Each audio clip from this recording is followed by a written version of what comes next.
Pensacola, FLORIDA. William Woods is the warden of FPC Pensacola, a federal prison with minimum security for male offenders, according to fed.bob.gov. Softly Field, an outlying field of Naval Air Station Pensacola in Florida, is where this facility is located. Allegations involving reality star Todd Chrisley, who is said to have witnessed and been the victim of a very cruel, broken, and inhumane system at the facility, have put the FPC Pensacola in the spotlight recently. According to his lawyer, Jay Sargent, these accusations include the unsettling discovery that he was prescribed the incorrect prescription, as revealed by Radar Online. The New York Post has named the facility one of the cushiest in the country. What was asserted by Todd Chrisley's attorney regarding FPC Pensacola? He declared, "The medical department is in disarray," and accused the incarcerated Chrisley Knows Best singer of receiving medication intended and belonging to another inmate. Todd isn't the only one, according to sources.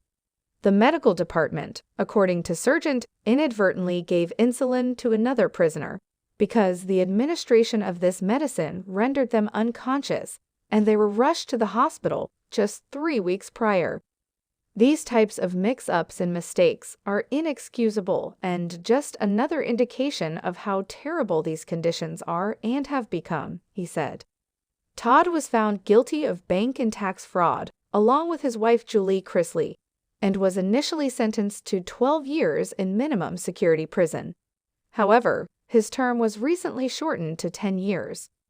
What further things did Todd Chrisley see at FPC Pensacola? In addition to the medicine error, Todd says he witnessed additional occurrences while he was confined. Sargent said that convicts had been forced to work outside in dangerous weather and that Muslims incarcerated are not permitted to attend religious ceremonies.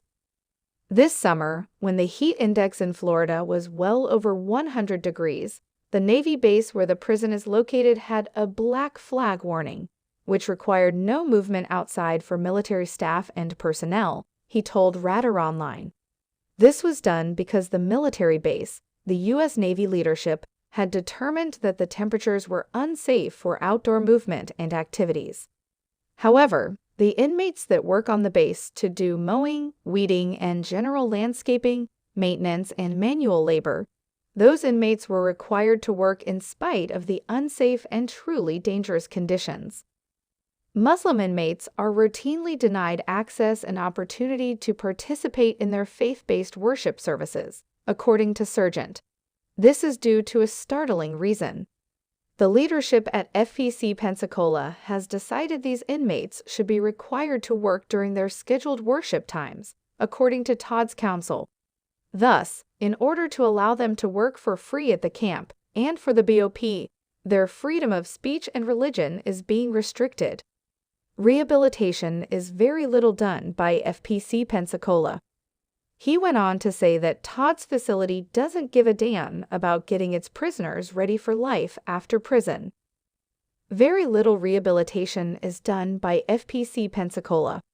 Actually, in the last 3 years, not a single person has obtained a GED from that establishment. Not one at all, said Sargent. The priorities of Todd Chrisley, and Sargent says Todd is focused and determined to create real, lasting systemic change within the U.S. justice system, and particularly within the American prison system. In addition, his attorney said it is one of his very highest priorities, aside from being reunited with his wife and children.